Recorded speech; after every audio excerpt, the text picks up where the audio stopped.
We're live from the CNN News 18 primetime studio presented by Schneider Electric Smart Home Solutions. Viewers, it was all over in less than 48 hours. Mobocracy. Yes, this was no spontaneous uprising by some stifled youth. This is a lynch mob that accounted for another government in the subcontinent. Over the last 48 hours, viewers, these mobsters who have banded together under the moniker Gen Z have rampaged, forcing Nepal's communist Prime Minister KP Oli to resign. Now, viewers, a lot more has happened. And these are not any cool students, viewers, as they are being called by the entire liberal Western press, starting with some of the most famous ones, viewers. These are brigands. These are, viewers, the militia of some sort of organization that has penetrated the country.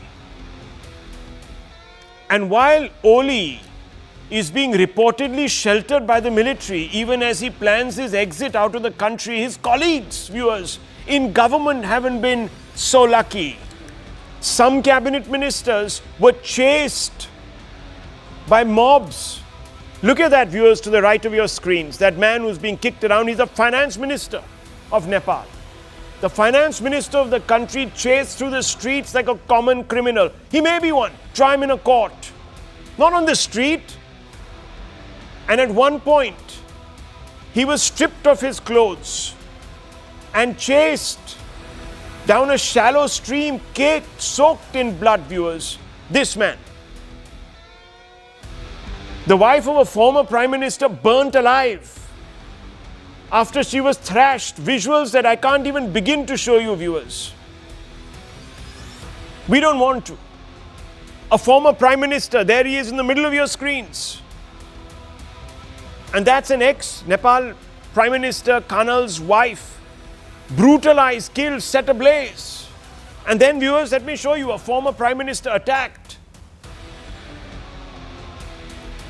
He's only alive because the military formed a ring around him. There you can see him, viewers. Blood dripping down his shirt. His aged wife beaten black and blue. The mob fury ignited by hashtags on social media berating the Oli regime for being corrupt, nepotistic and authoritarian has torched the parliament, even the Supreme Court, the Hilton Hotel, businesses, homes, institutions, media organizations. Indeed, the Oli government was all this, viewers. It was nepotistic, corrupt, and perhaps even more. I certainly don't hold a candle for Oli, who's a Chinese stooge who had no love lost for India. Let me tell you that. But I do hold a candle for democratic constitutionalism. And yes, I condemn this street-driven bloodlust. It has no place in our world, and it should not be valorized. And viewers, this is not the way civilized, mature democracies respond to governments that have contempt for constitutionality. And it is unfortunate that there are some very malevolent minds that are calling these brigand youth leaders heroes, revolutionaries. Delhi is looking at developments cautiously. Nepal is the third neighboring country where mobocracy has challenged the state. The question being asked in government circles is whether it's all a coincidence or is the mayhem the result of a conspiracy. There are many who believe the CIA is behind the uprisings in Dhaka, Colombo, and now in Kathmandu. I can't confirm that. This channel can't confirm that, viewers. But there is talk. And if it is true, then, viewers, from Pakistan onwards, we are being surrounded once again by regimes who are puppets of a foreign power that at this moment in time doesn't view India with any goodwill. And viewers, for a while the Modi government in Delhi came uncomfortably close to facing a threat from the street. Many then believed that those agitations were not organic either. We're talking about Shaheen Bagh and the anti-CA Delhi riots and the farmers' agitation. And today I'm horrified to tell you that there are some among us, in particular, influential leaders in the India alliance, in the India bloc, that are wishing the same version of this playbook upon the Modi government. They want the Modis of the world, the finance ministers of the world here in this country to be pulled out of their homes and, viewers, chased down the streets because they've become so desperate for power. Sanjay Raut of the Shiv Sena, the UBT, tweeted the video, viewers, of the Nepalese finance minister being attacked, saying, this accident, if you please, can happen in any country. Be careful. Victory to Mother India. Vande Mataram. Tagging the BJP, Finance Minister Sitaraman and Prime Minister Modi. All are tagged, viewers. IP Singh, senior Samajwadi Party leader, is a lot more explicit. He leaves nothing to the imagination. He says the house of Nepal's Prime Minister is burning to the ground. Remove 75 plus dictators. Save Hindustan. Today Nepal, tomorrow Hindustan. 90% unemployed youth are sitting idle at home. Youth, wake up and seize power. Viewers, there is a way to seize power in this country, and that is through the ballot. It's not to the street. And this is not at odds, viewers, with what has been said before. Salman Khurshid, Congress leader, on August 7, 2024, a year back, he said what's happening in Bangladesh could happen here. The spread in our country prevents things from blowing up in the manner in which they've blown up in Bangladesh. Sajjan Kumar Verma, Congress leader, in August 8, 2024 said, remember Narendra Modi ji, one day people will enter the Prime Minister's residence because of your wrong policies and will occupy it. It happened recently in Sri Lanka, where people entered the Prime Minister's house, and then in Bangladesh, and now it's India's turn. Mani Shankar Iyer. Around that same time, viewers, last year, in such a situation, we can say that just as doubts have arisen in people's mind about free and fair elections in Bangladesh, similar doubts are starting to emerge here. They have surfaced there, but they are beginning here as well. Itching almost, viewers, these individuals are for something like this. Yet in India, democracy bends but never breaks. Why? Because governance by and large has delivered. Let's take the numbers. Sri Lanka's external debt crisis left bankrupt in 2022. Bangladesh's forex reserves halved from 48 billion in 21 to under 20 billion in 2025. Nepal's per capita GDP hovers below $1,500 with nearly one-third of its youth unemployed. Compare this to India, 4.1 trillion economy growing at 7.8% a year. Especially in Q1, the fastest among major economies. Our foreign reserves are above 650 billion, insulating us against global shocks. Over 500 million Indians have been lifted out of multidimensional poverty between 25 and 21, according to the UNDP, viewers. Roads are being built at a record 37 kilometers a day, and the UPI digital backbone processes over 12 billion transactions monthly, giving every Indian access to the economy. These figures are not signs of a brittle state. These are foundations of resilience. That is why India does not bow to mobs. Here, governance gives stability, the ballot gives voice to aspirations, and democracy defeats, viewers, mobocracy. Remember that. But let's not get complacent just as yet. There are questions to be posed, and I want to begin tonight, viewers, by asking all the stakeholders that we've assembled here today some very direct questions. Some geopolitics, some on the state of affairs in Nepal, and others, viewers, will be questioned on their political outlook and their pamphleteering on behalf of this lynch mob. And I want to first begin with Dr. Ranganathan. Dr. Ranganathan, is this the handiwork of what the BBC and other left-leaning media outlets called wronged youth, revolutionaries, Gen Z? Or can anyone excuse this orgy of blood-curdling viciousness as a morally justifiable reaction to the high-handedness of a government? Simple question to you tonight. Good evening, Rahul, and good evening to my fellow panelists on an absolutely shocking day. Those visuals of ministers, prime ministers being chased down and almost lynched is just horrifying. I want to concentrate on the two very important points that you raised vis-a-vis India, and I think they're very important, especially for us out here.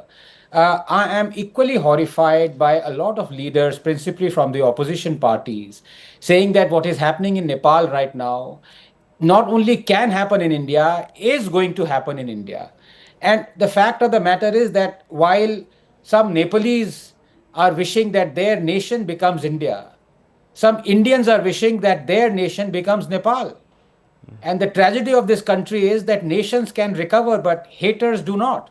Now, they are saying that such anarchism on the streets, bloodletting, will happen in India because you have the unemployment at record high levels. You have महंगाई or inflation at record high levels. People don't have enough to eat. They are on the streets. आटा नहीं है, खाने को अनाज नहीं है. They have been saying this for the last 11 years.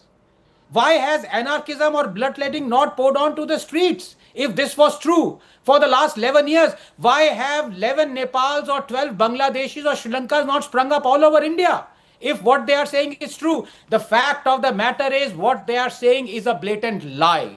And that is the reason why you don't have situations like Nepal and Bangladesh in India, and you wouldn't for the foreseeable future.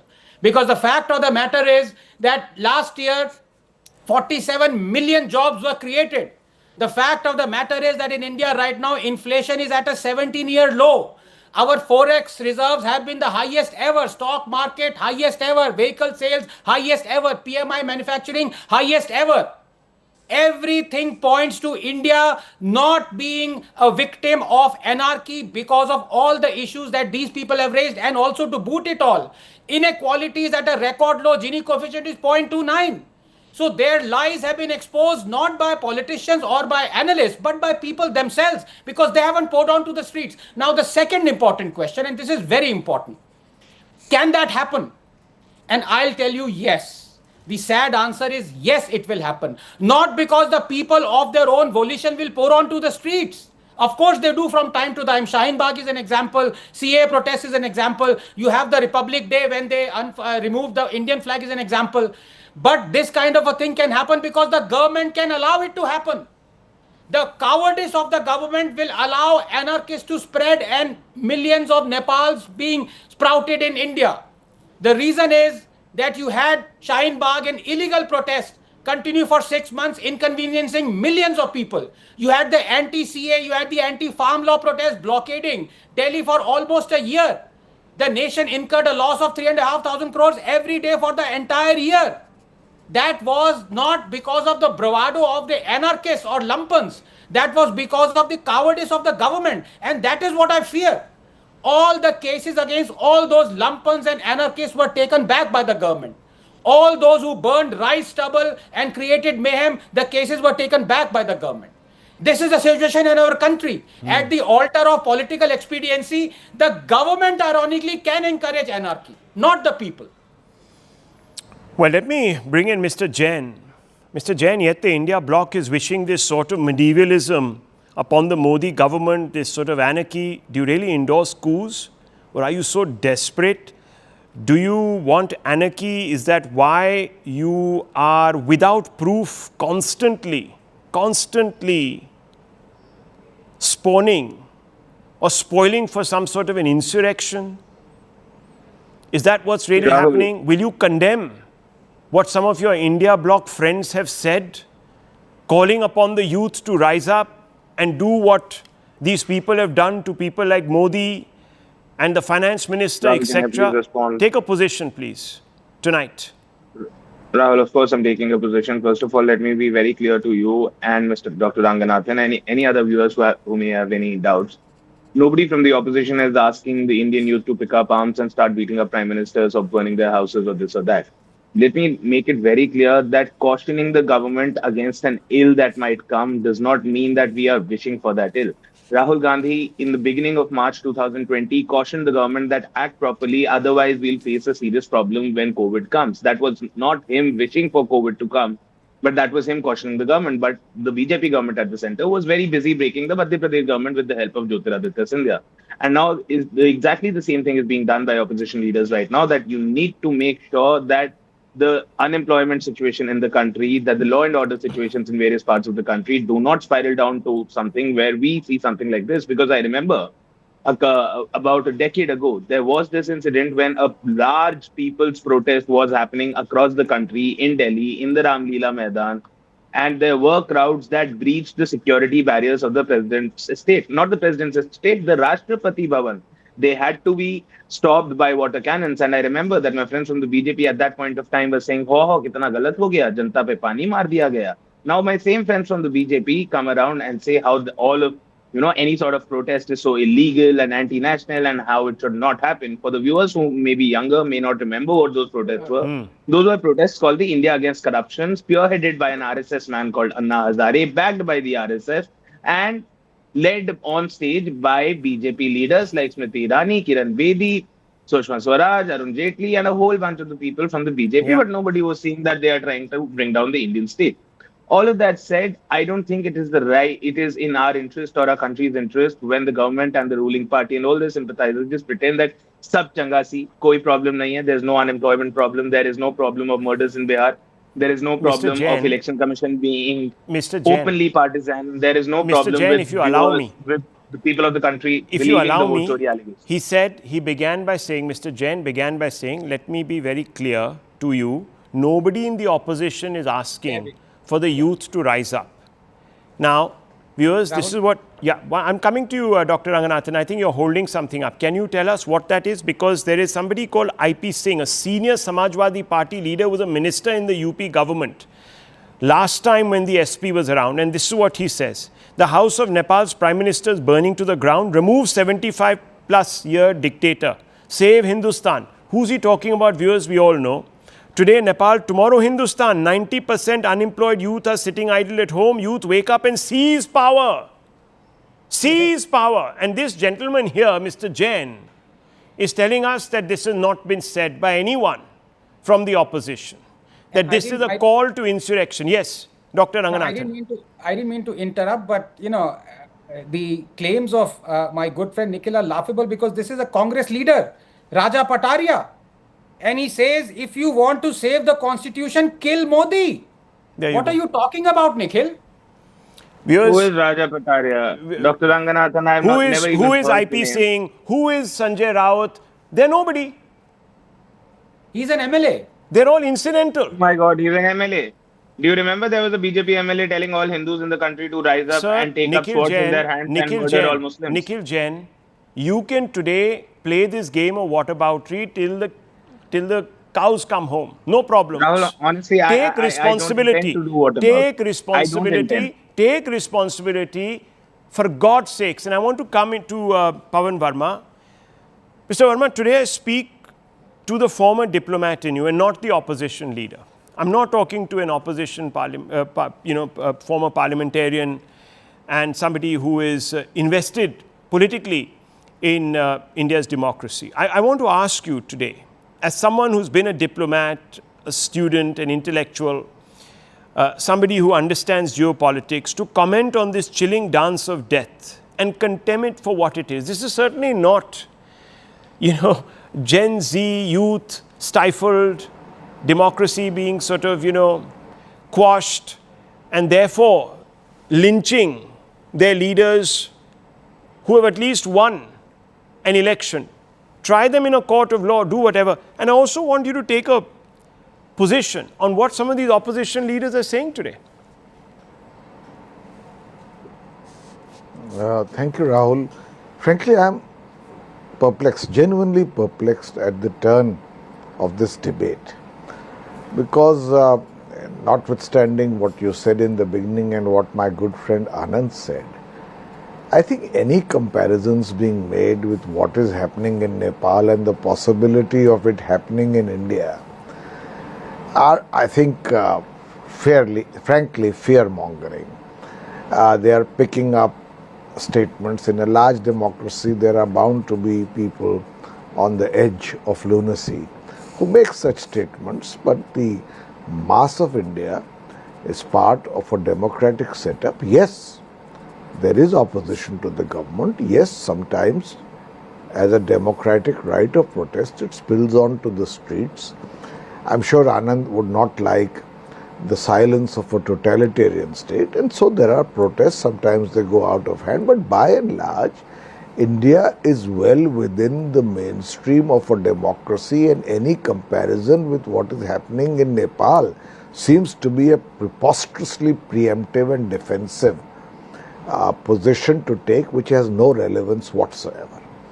Having said that, in my view, what is happening in Nepal currently is anarchy, but behind that present phase of anarchy, Nepal was in a scenario where a great deal of resentment and even anger was simmering below the surfaces because of zero governance, skyrocketing prices, and rampant corruption, what they call in Hindi, Bhai Bhatijawad, Nepo, kids of the rich and influential.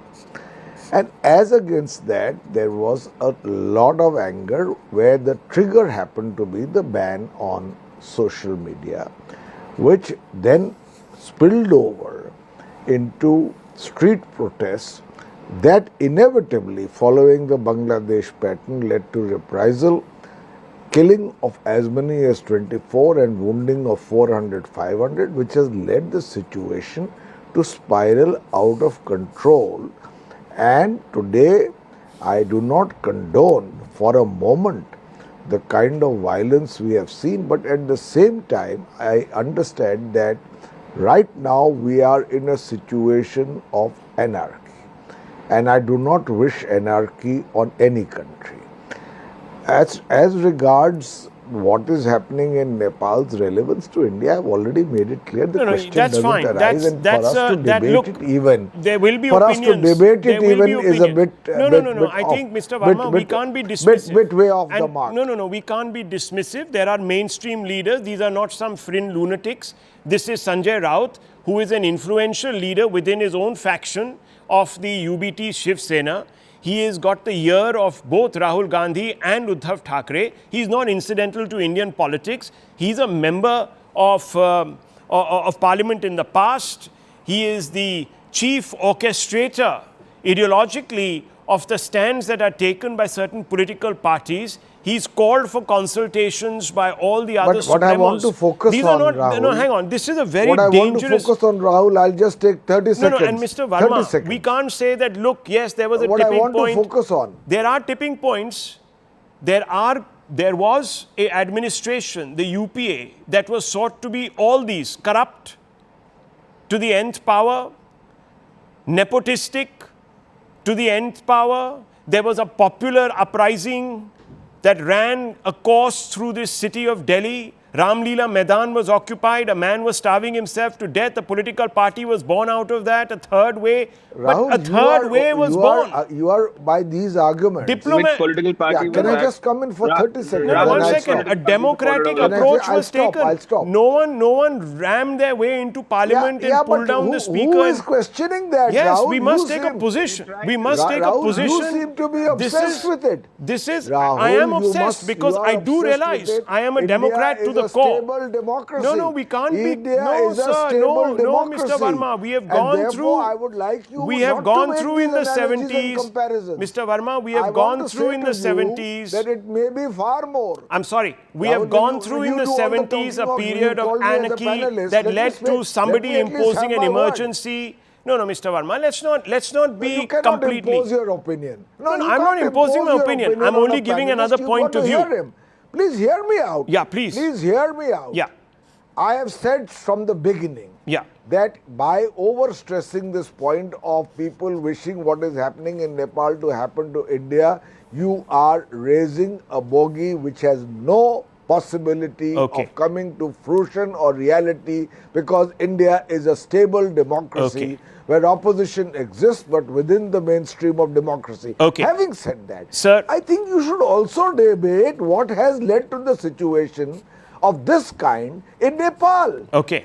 Look, Complete that's malgovernance. let's Ideologyless look, no one is denying the fact. corruption, I'm not denying skyrocketing it. prices. I have already said in let's my discuss introduction that also. that there was a petri dish of problems But this tipping point, viewers, at a time like this, let's not be complacent about the solidity. And I want to bring in Brahmachareni and I want to bring in General Pandey. Yuval Noah Hariri, viewers, has written a book called Nexus.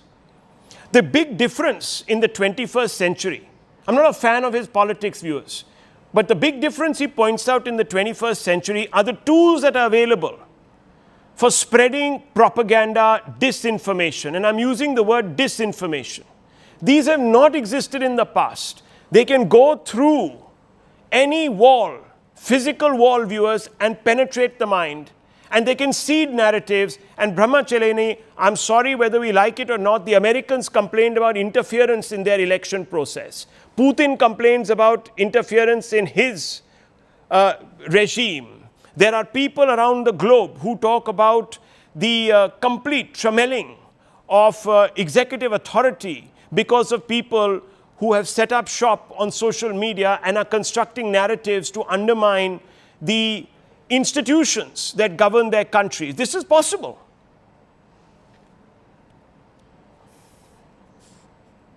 You're asking me, Rahul? Yes, Professor. Well, I think let's look at the larger picture first in relation to Nepal. Ever since Nepal began its experiment with democracy, it has been racked by chronic instability. Not just chronic instability, but also by social and political unrest. But what has happened in the last 2 days is unprecedented. In modern Nepal's history, there's never been such lawlessness and chaos that we are seeing there now. And this has serious implications for India, given the open border that India has with Nepal, a border that is largely unguarded. So this anarchy in Nepal holds direct security implications for India. India may be the sole country in the region with a deeply rooted democracy, but that is not in India's interest, because for India to be in a neighborhood where it's surrounded by dysfunctional states where there is growing unrest, that cannot contribute to India's security. In fact, India confronts what might be called the tyranny of geography. In whichever direction India looks, it sees serious threats. So these are serious external threats from virtually all directions. Now, to some extent, it could be a self-inflicted tyranny. India's security concerns in the region stem both from its eroding influence in its strategic backyard and from failures of its past policies. And I think one question we need to ask ourselves is why? Why is India's influence in its strategic backyard eroding? Why is India just a bystander in the Nepal developments? Nepal and India are symbiotically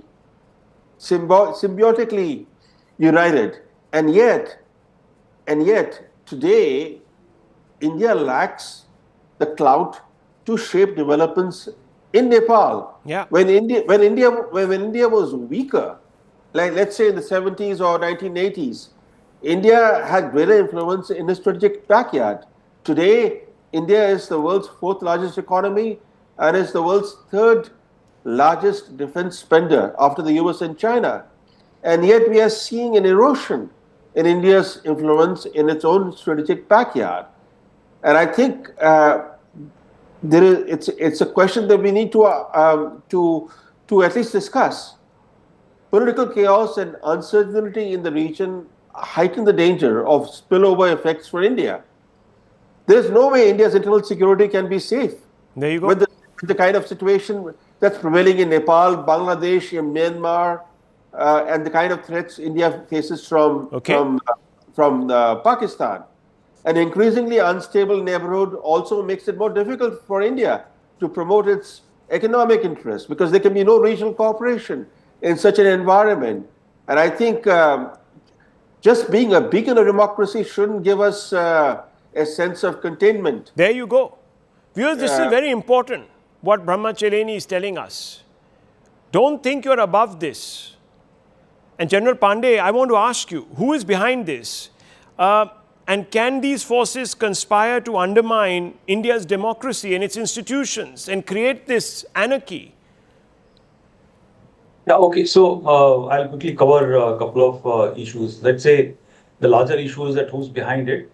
Why is that in last just about 5 years or 4 years, things have started? People are looking at Trump for this issue, but I will try and cover it the last about 3 to 4 years. Why our region has suddenly started getting into a trouble zone. It was not, there was a certain degree of stability around, but post COVID, the things have changed very drastically and fast. You look at Pakistan, Imran Khan disobeyed orders of America, started tilting away for a certain degree of strategic autonomy. There was trouble. India wanted to follow its own path. You had 3-4 issues which you just talked of, nearly about a year and a half protest. And yesterday only, I think Canadian government has said very clearly that the funding was coming off from Canada soil for those kinds of incidents, and support of Khalistan movement was taking place. Yes. Why this Khalistan revival has taken place in just about last 3-4 years? Then you look at Bangladesh. Now, Myanmar, Nepal itself, all these 4 countries, I'll tend to a little bit disagree, have got a tendency to continue with instability, not in last 4 years, but you look at the history of about 3 to 4 decades, you'll find repetitive level of uncertainty and instability has taken place in these countries. But all these have taken place together.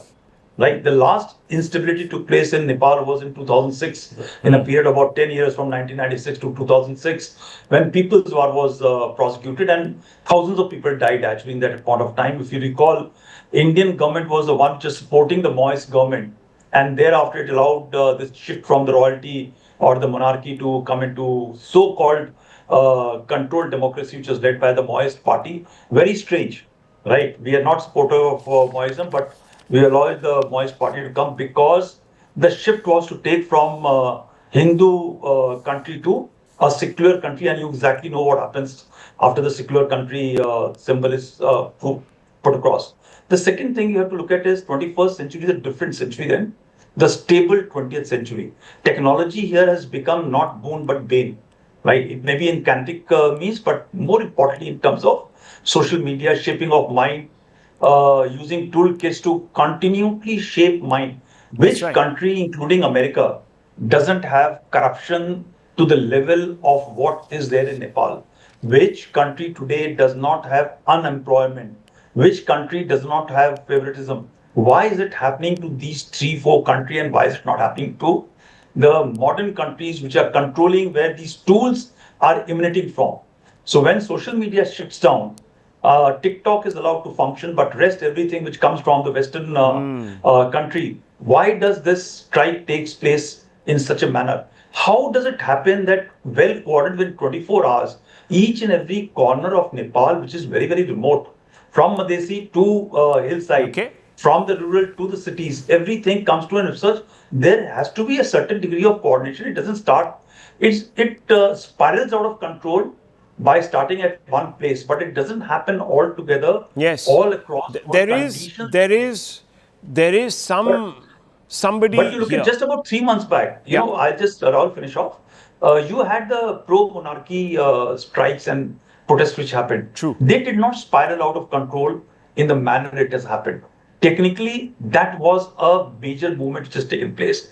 But this time, a toolkit system has happened, which has allowed this to have the way it has gone about. And I can assure you that it is not the Gen Z which has started lynching and killing, but there are very, very calibrated elements which has gone for this this anarchy which is happening. That's in this a very country. valid point, viewers.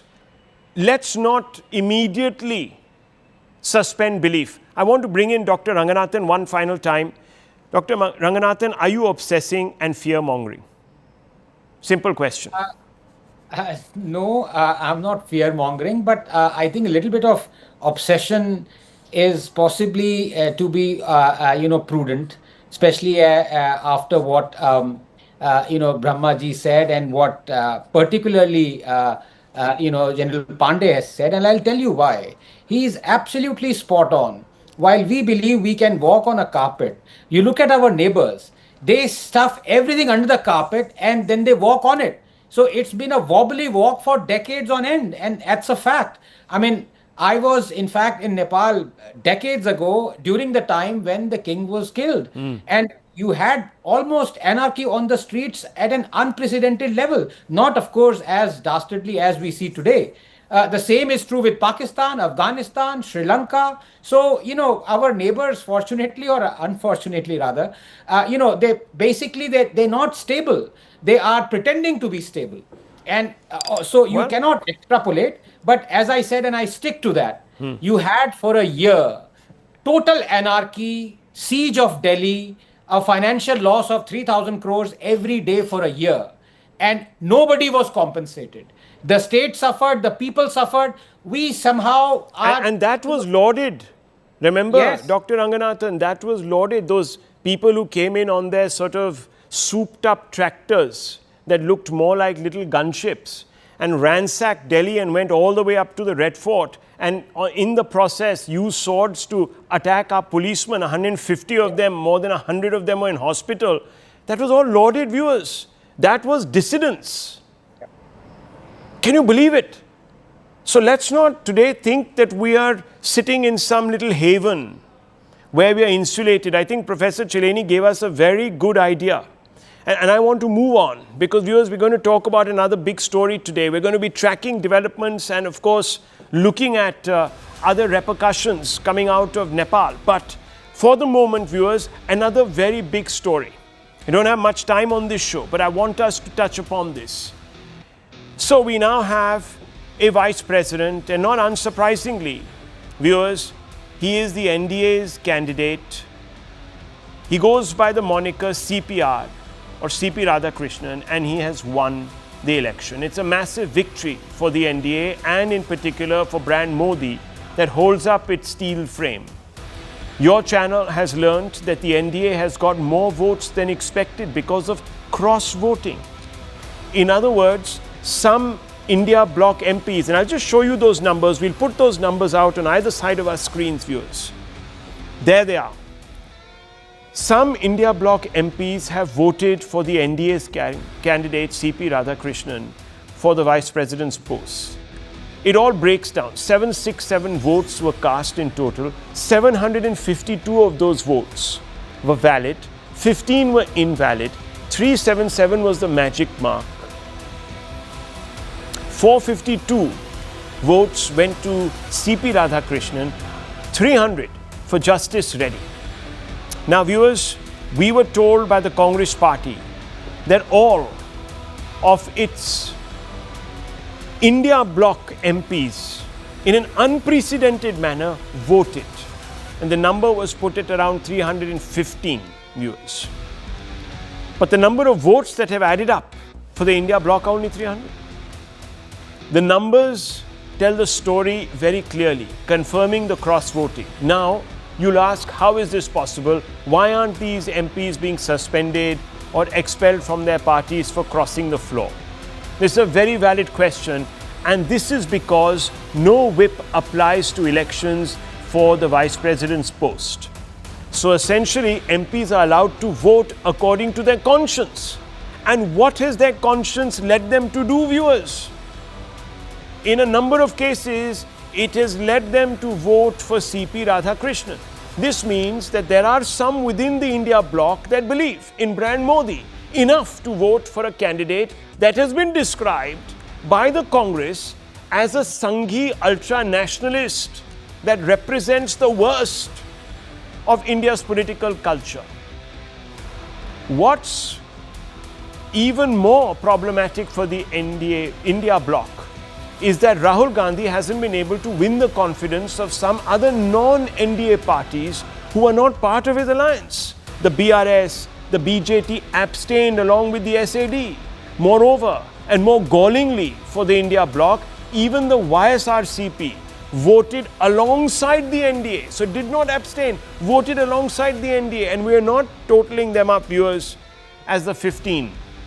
This totally shattered the illusion of a united opposition that wants to take on the Modi government on the issue of SIR and alleged poll rigging or alleged vote chori. Viewers, this is a very serious turn. And it is going to have a very dampening effect on the morale of the India bloc. Because its entire narrative was constructed on opposition unity, people coming together because they were believing, Sanjeev Srivastava, that the Modi government steals their votes, that they are going ahead with SIR in collusion with the EC to loot the opposition's votes. And even on this account, the opposition hasn't come together. This tells you that the opposition doesn't believe Rahul Gandhi, or at least a large chunk of it doesn't. And perhaps there were more people who, perhaps risking discovery, haven't done what their conscience was actually urging them to do. This is serious. So, hi Rahul, very good evening. See, my take is yes, the ruling party has won, as we were discussing earlier in the day, that it is more or less certain the numbers are stacked in their favor. But it is how you see the glass, half full or half empty, in terms of ruling party and the opposition. At the end of the day, however much the governing party and its supporters may like to tom-tom about it, the fact is that the opposition bloc was expected to get 315, they've got 300. And all those 15 votes, I am told, are invalid, and it may be because of cross-voting, it may be deliberate, it may be real, half of them may be deliberate, half. But the bigger issue is, yes, the numbers were with the ruling party, that is why it is the ruling dispensation. As it applies to the Congress party or the opposition, that they could not get the BJD and SAD or BRS to throw their lot with them, it similarly applies to NDA, that at least two of these parties voted with the NDA in the previous VP election. But so everybody has a local equation, local compulsion. No. Jagan Reddy, that is the strange phenomenon. Both Naidu and Jagan Reddy siding with NDA, and it is anybody's guess why Jagan Reddy did it, because he has to contest against the Congress party in Telangana. No, but he also has, Pradesh but as that's well. the Andhra Pradesh. He has to also, but then that I don't want to stir a hornet's nest. No, but he Mr. also Srivastava. but he also has many cases pending against him. No, So please. it's better. Those cases wiser, were, those it's cases politically were more slapped prudent for him. actually. Those cases Doesn't matter doesn't matter No, who no, slapped so one them. second. It First of matters all- who is at the power in center. Okay. So anybody who wants to have a smoother passage in life Right. would rather be with the governing party. No, so I I've just been want to hearing say, this, viewers, that it was the India bloc that was tom-tomming its unity after the votes But were... it is- One second, it is- let me it has finish. more or less Let me stayed finish. Jairam unity. Ramesh, let me just tell our viewers, Jairam Ramesh came out and said, opposition stood united for the vice presidential election. Okay, Yeah. the performance has undeniably been most respectable. So Almost last time they got suggesting... 26% No, excuse me. of the votes. Let me this finish, time sir. they got 40%. Its joint candidate, Justice B Sudershan Reddy, secured 40% of the vote. Again, viewers, you see, it's like that child who fails the exam but says, look, I did better in scoring failing marks. Last time I got 12, this time I've got 39% or 40%. So I've really done brilliantly. I'm on the up. I have actually scored the most in this exam. Everyone else can go home. Now, viewers, the BJP's arithmetical victory is really both a moral and political defeat. Luckily, he didn't add the words, vote chori bhi ho gaya. That our 14 went on the other side because they were... I mean, come on, are you reducing this to a joke, Mr. Jain? You couldn't bring the entire opposition together on such an important issue, vote chori. Rahul Gandhi's narrative is not believed. He can be on his bike and go around anywhere, but it's not believed. It's quite clear. 40% only, viewers. Failing rate. Rahul, when your namesake did this bike yatra in Bihar, he was joined by Lalu Prasad Yadav, Sant Tejaswi Yadav. He was joined by Hemant Soren, by MK Stalin, by a whole bunch of Akhilesh Yadav, a whole bunch of opposition leaders. Is Lalu Prasad that same convict? Is he the convict? He is the person whose judgment Is he a of convict conviction or not? has been stayed. No. Was he Judgment convicted? has been stayed by the High Court. Was he That has convicted? been stayed by that has been stayed by the High Court. The That conviction has been by the High stayed. Court. Absolutely. Why do you think Sir, he's there out? were 5 convictions. against Lalu conviction has been Prasad stayed. Yadav. That the conviction, Rahul, the conviction has been stayed. That is why he's out Sir, of jail. 5 The convictions. The operation of the judgment of convictions No, 1 have been second. stayed. Has he That been is how deemed you guilty, remain yes out or of no, jail. of corruption? Has he been deemed guilty of corruption, yes or no? That order has been Yes. put into Yes. suspension by Oh, the High please, Court. No, That Mr. order has Jain, been put into suspension by the High Mr. Court. Jain, listen to Sanjeev that ji is also. cl- Please, that is listen to clutching at Sanjeev straws. ji. How is that You have relevant? made That is clutching at a straws. career now out of Lalu coming is here and a- lying How on is that television. relevant Please. to the Lalu debate has that we're been having? convicted. And why not accept that? See, No, he's been convicted by trial courts. Mr. Srivastava, I'm nowhere denying that. Trial, Mr. no, Lalu sir, Prasad Supreme Yadav has Court. not been whatever. As of date, he's a person who He's is out convicted. on health grounds. My dear friend, Yes, for that's 6 fine. years he's been Can banned we- from can we- contesting an election. But Rahul Shiv Shankar, can we that is please not the rather issue. talk- No, that is very Exactly. much the issue, viewers. Exactly. We are How now is it the seeing. issue? We're now seeing. Okay, just let me get the other side. Let's get the BJP. Let's get Dr. No, but Ranganathan. can I at least complete my point? Can I at least You can my complete your Just to buttress point. the point You that can Mr. now, Srivastava now made, look, viewers. that The Congress opposition has was put out supposed a to get new. 315 Now, hang on. votes. They Now did the have Congress has put 315 out. votes. Excuse me. Now the Congress party, breaking news is coming through, has put out a new tweet. What does this say? What does this say? देखिए, fill in the blanks. मैं vote dash हूँ. What is the blank that they're trying to say? Viewers, I mean, can you believe it? A parliamentary process is now being questioned. Now they are saying that MPs have also been robbed of their votes. This is after Jairam Ramesh puts out and says we got 40% more and it's a moral victory for us. Do you remember the Constitution Club elections where 4 MPs went to vote and they were told that somebody had already voted on their behalf? So vote chori did happen in the Constitution Club elections as well, or some sort of. Is proper Parliament a conducting constitution fair- club?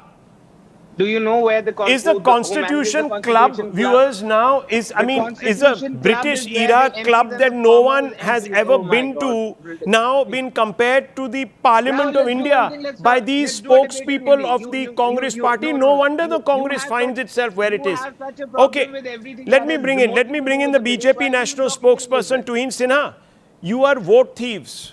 The Prime Minister is a vote thief. Show that. Let's show that tweet, viewers. This is what the Congress Well- is now insinuating, that even those 15 votes, those people, those MPs who voted according to their conscience, unki bhi vote chori ho gayi. Put that out. There it is, viewers. Fill in the blanks. Yes. Tuhin Sinha, how do you respond to this charge? Well, good evening, Rahul. Good evening, Rahul. Good evening, everybody. Before I, answer this preposterous charge by the Congress party, let me tell you this is a great day, big day for the country. For the first time, a Swayam Sevak will be occupying the position of the Vice President of the country, and that is, something which will rattle the Congress party because a Swayam Sevak's thought process is always rooted in the philosophy of selfless nationalism. Hitler So these are and good days fascism. for the country for the next 5 years. Please don't barge in. Now, when coming to the Congress's preposterous charge, see, the Congress will take some time to come out of this shock. We were expecting 427 seats. YSRCP voted for us. Our vote went up to 438, and 14 members from the other side who went by their conscience call, because when you tell people to vote by the conscience call, there will be people in the opposition who will not support the opposition VP candidate fraternizing with Lalu Yadav, a convicted criminal. They will not like to associate with a party who feels a judge who had weakened India's fight against Naxalism. And Okay, that but is Mr. perhaps Sinha, the reason these the people opposition voted for points a out- nationalist candidate. The opposition That is points the out. reason- One second. That Rahul, is that the is- reason. but that is Okay, condemned one by second, God. Mr. Nikhil. These spokesmen, Nikhil Jain, one opposition second. members of The parliament opposition voted points for a out that this has nationalist been the candidate. closest race. Jairam Ramesh says moral victory. We won 40% of the vote. Last time we won only 26%. So we've done better. So from that point of view, Tuhin Sinha, you couldn't convert enough or their consciences to stand with you. That is a moral failing. Let them, if they want to call their failure a moral victory, that's been the pattern. In 2017 Gujarat elections, they called it a moral victory. What happened after that? You've seen what happened in the 2022 Gujarat elections. So every time Congress party calls it a moral victory, it's a acceptance of the embarrassment which they have gone through. And let me tell you, they're going to take a very long time to recover from the shock, because it also means the failure of the vote chori claim. Okay. It also Failure of means vote a failure of the SIR. The anti-SIR position which Rahul Gandhi had taken in the last 1 month, it's a failure of that. So And Dr. Rahul Gandhi won't Ranganathan, have enough issues going ahead for the next 2 months. Dr. Ranganathan, Parliament was brought to its knees this time. As you remember, every opposition leader was standing there with a plaque saying vote chori, SIR, this, that, the other. This decampment of some opposition parties to the NDA's fold, or abstentions that they have sort of gone through with, suggests that there is a massive break in that continuity of thought within the NDA, within the India ranks, within the opposition ranks. Thanks, Rahul. Wonderful discussion. And very quickly, 4 points before I forget a couple of them. Number one, let me gently correct my great friend Tuhin. The current congratulations to Mr. Radhakrishnan for the vice presidentship, but he's not the first RSS Swayamsevak. I think Mr. Venkaiah Naidu has been RSS Swayamsevak, according to his own admission. Number two, the fact of the matter is that 15 opposition voters were kidnapped from the canteen where they were partaking in samosas and kachoris and taken to the kiosk and forced to vote by Narendra Modi and Amit Shah. So whatever Rahul Gandhi has said about vote chori claims are absolutely bang on. But here, for something completely different, and this has been needling me since morning, Rahul, so I want to put it on the table. This, one of the most important elections according to or under Indian Constitution, was held for or as a conscience vote, secret ballot. Can I please ask, why aren't all elections in the parliament, some less important than this one, are not held as a conscience vote? What are they trying to convey? Are they saying that MPs, depending upon the subject or the topic or the situation, act according to their conscience and sometimes they don't? Isn't it obvious that, or isn't it required for an MP to act according to his or her conscience all the time? Yeah. Yes. It's an important point. But anyhow, that's a different discussion. But Sanjeev Srivastava, to take the metaphor that Dr. Ranganathan used, I want to ask you, if it's the BJP samosas versus Piddi's biscuits, so I want to ask you, Piddi's biscuits did not do obviously the trick. BJP samosas have done the trick. In a sense, I'm asking you, Sanjeev Srivastava, on the ground, it appears that brand Modi has been able to attract more to its fold than brand Rahul in a straight-off contest, LOP versus Prime Minister. I'm sorry, but I'll have to disagree, Rahul. Okay. Because I don't think it is. See, the numbers are with the government, and if you were expecting, or if anybody was expecting, including the most diehard supporter of the Congress or opposition, that there would be cross-voting in such large numbers so as to defeat the governing party candidate, then I think they were living in some kind of fool's paradise. But at the same time, to extrapolate this victory as some kind of a victory which negates everything about SIR or vote chori or whatever the opposition other charges and issues are, that is also being too optimistic about a result which was a foregone conclusion according to the numbers which were stacked. So what is a 15 number? Even if 15 MPs have cross-voted, and I don't want to say that, I'm saying that with all gravitas, out of the electoral college, it means just less than 2%.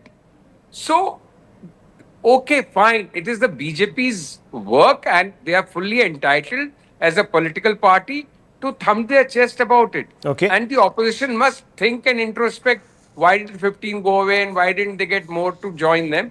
But it's at the end of the day, it's a numbers game with some 780 Jain, why did the 15 go away? Votes.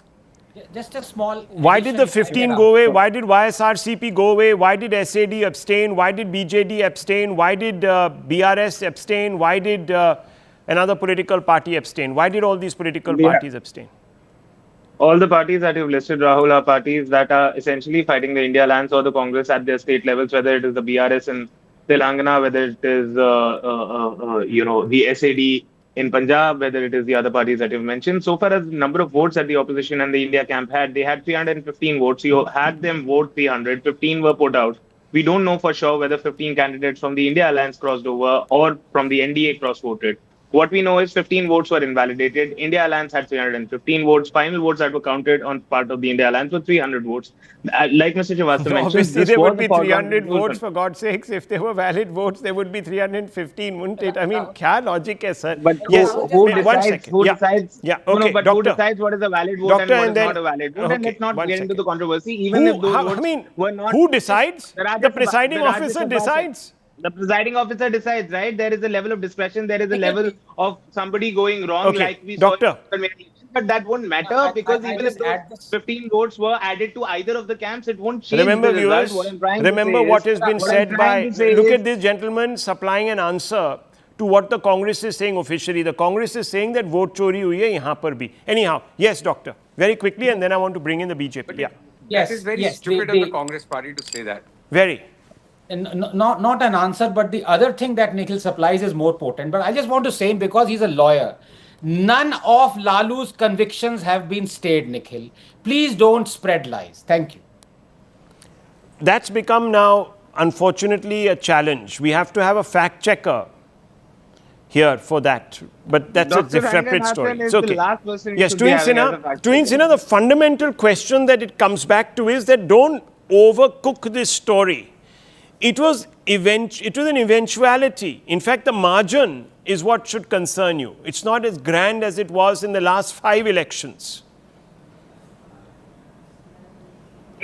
Well, that's because, if you are realistic with the numbers, like I said, we were expecting the finishing line was 377. We were expecting 427. So by that standard, it has only gone up. The Congress always knew that, the vice presidential candidate, Mr. Reddy, would lose. But had Rahul Gandhi not been gallivanting abroad in the run-up to the elections, maybe, if he had personally engaged with those 14 people, those 14 votes would not have been lost. So yes, I mean, our victory could have been higher, but I think it's fairly decent. It's fairly robust, given the fact that we need to be realistic with the numbers. Okay, realistic with the numbers. The fact is, viewers, that today the Congress party has come out and even on the back of this election accused the Prime Minister of vote chori, saying fill in the blanks. And there's only a space for a 4-letter word, and we know exactly what that is. And it has been demystified by Dr. Ranganathan. Okay, I'll leave it at this, viewers. Thank you for watching The Hard Facts. We were live from the CNN News 18 Primetime studio presented by Schneider Electric Smart Home Solutions. Vantage up next.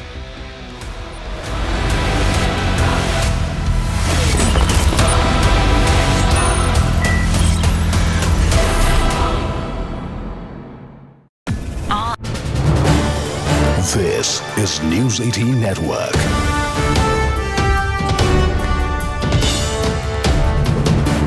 India's largest news network. Joining us here on CNN News 18, huge story breaking in the neighborhood. The Nepalese Prime Minister KP Sharma Oli, who's been a sort of a semi-permanent fixture in Nepali politics over the last 30 years, he has now tendered in his resignation. His current government, I think this is his third stint in power, his current government, which was an uneasy coalition between him, the Nepali Congress, and a section of the Maoist party. It was an uneasy coalition that had been in power for the last year or so now, and now, given these massive scale protests that we've seen, led by young people, the trigger being, of course, the social media ban, but it goes far beyond that. Issues of corruption, unemployment, privileges, dynastic politics, curbs on young people speaking their mind, all of this sort of came into a deadly cocktail. It came into a deadly combination, which finally ended up consuming the current Prime Minister, Mr. Oli, who has tendered in his resignation. The latest information that we have is that Mr. Oli has been given safe escort by an army chopper. Him and his immediate family members have been taken to an army barrack where they will be kept for some time. CNN News 18 broke this story first to you. We were the first ones to tell you that Mr. Oli has put in his papers. He has officially sent in his resignation to the Nepalese president, Mr. Paudel, whose resignation has now been accepted at 12:05 p.m. We told you about Mr. Oli planning to step down. It was clear earlier this morning itself. The RSP party quit, 4 ministers quit. The writing on the wall was clear as day to the Nepalese Prime Minister that he's fast losing support and he needs to step down. At 2:16 p.m. officially, KP Sharma Oli, Prime Minister of Nepal, put in his papers and stepped down as Prime Minister after being given safe passage by the military, an assurance of safe passage by the Nepal Army chief. Let me go across to Darshan, who's a Nepali journalist, who is joining us live from Kathmandu. Darshan, so Mr. Oli, the long-serving Prime Minister of Nepal, has finally quit. Do we know where he is? He's apparently been taken in an army helicopter to some safe passage. And what happens next, Darshan? Who becomes the next Prime Minister? What is the next government going to be like? Is there any word about what is happening? So there is a lot of protest right now. Like though I'm in a hope in a safe place right now, I can hear a lot of screaming and the cloud which is filled with the smoke. So I'm not sure which are the buildings that has been into fire, but yeah, the PM Oli finally resigned. But it's not about a new government. It's a generational war. Like I mentioned earlier, Gen Z are like crazy, and there is also a lot of riots that's happening. And there is no one to take a lead at this time. But Gen Z are also, looking after Berlin to come forward to control this chaos.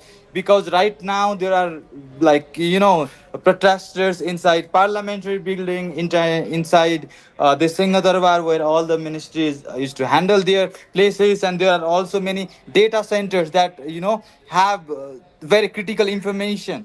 And right now there is no presence of the government in the street. Nepal police and APF have already said that the situation is not in our control. So, it's chaos everywhere. So tell me, where is the Nepalese army? Are they protecting these sensitive installations, the parliament building, the secretariat, the houses of various ministers? We're told that military choppers were sent to some of these houses to evacuate the ministers. What is the latest in terms of, how this story is unfolding there, and what are the demands of these young people? Because it started with the social media ban, but it seems like this is pent-up anger. For a number of reasons, from corruption to unemployment, which is all blown over now in Nepal. Right, exactly. And the bigger, scope here, it's like I have been saying that it was also, social media ban took, maybe it helped to escalate things, but it is one of the only reason. The main focus is the corruption and the Gen Z who are considered to be the people. And there was no aspiration in the country. If you look at past 10-15 years, looking at the trend and the revolving,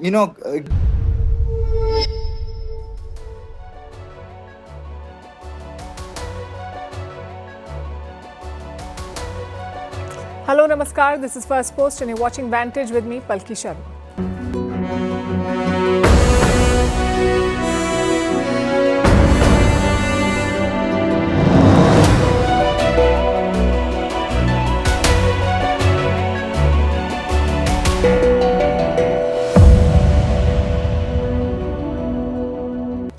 We begin with the turmoil in Nepal. Protests have forced